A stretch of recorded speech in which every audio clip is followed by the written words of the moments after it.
Periodically Productions presents Fairy Tales for Unwanted Children. Standards, written and read by Scott Thrower.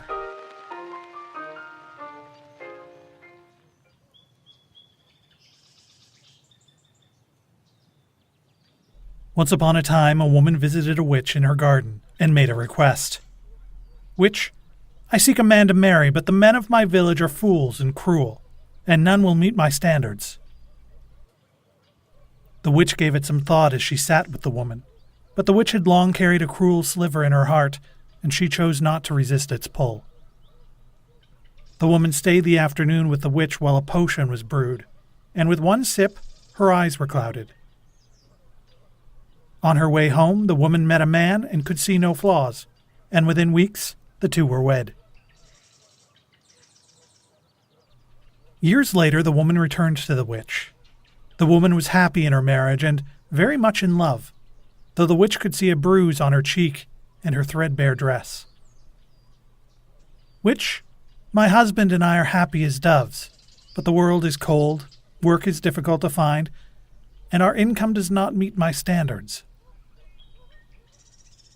The witch gave it some thought as she sat with the woman, but the sliver in the witch's heart had grown as time passed, and she still did not resist its pull. The woman stayed the afternoon with the witch while a new potion was brewed, and with just one sip, her eyes became even more clouded than before. She stumbled home and could no longer see the thinness of the fabric at her hems, or the faults within her hovel. Even the copper coins her husband carried on the nights he came home seemed to shine like gold in the lamplight. Years later, the woman returned to the witch, happy in her marriage and content with the fine things she thought she wore. Though the witch knew well that her husband had run off, could see the rags the gaunt woman wore, and feigned admiration at the twists of wire the woman wore as jewels. "Witch, my husband and I are happy as doves, and we have more than we need, but a child is coming, which can either be a blessing or a curse, and this strange babe may not meet my standards." The witch gave it some thought as she sat with the woman, but her heart was now more sliver than meat, and she could not resist its pull. The woman stayed the afternoon with the witch while a potion was brewed, and with one sip, her eyes clouded completely over.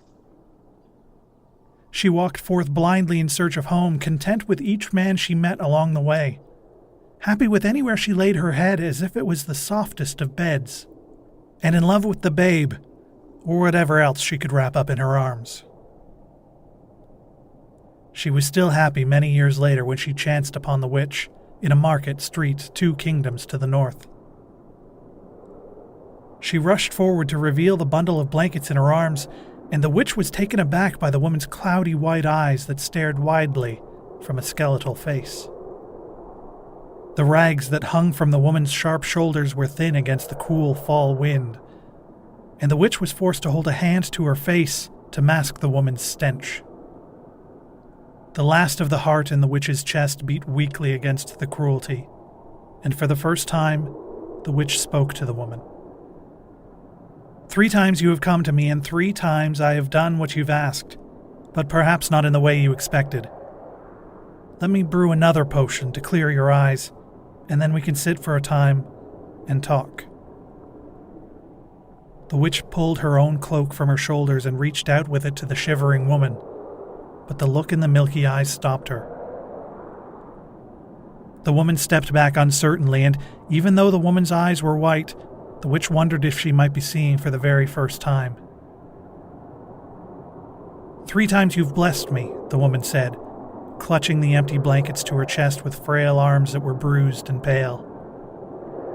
"I've asked more of you than I had any right, and I thank you for the kindness you've given." The woman turned and ran away, and the witch watched her go. The sliver in her chest was uncertain of what to do, as following and not both seemed equally cruel.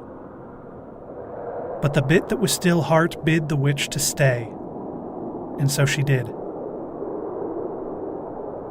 But as the woman disappeared into the crowd, she looked back one final time, and the witch saw something new. She saw the woman's tangle of hair, her empty bundle of blankets, and the skin that sagged over stick-like bones. She saw the woman's heart, filled with the love of a good man, though he had never fully existed. Filled with the comforts of house and home, though in truth she had neither. Filled with beautiful children, though she carried only ghosts. But the witch also saw one more thing which haunted her for the rest of her days. Something that had not been there just a moment ago. As the woman ran wildly through the crowd, the witch saw a shadow upon her heart. Barely there, but growing. A hint of a thing that would fester.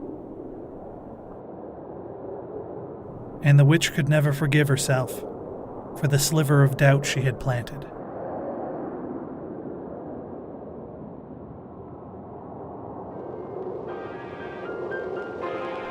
Did you find a moral for this week's story? Let us know on Twitter at periodicallypod, or join the Fairy Tales for Unwanted discussion group on Facebook. For more fairy tales for unwanted children, join us at unwantedchildren.ca.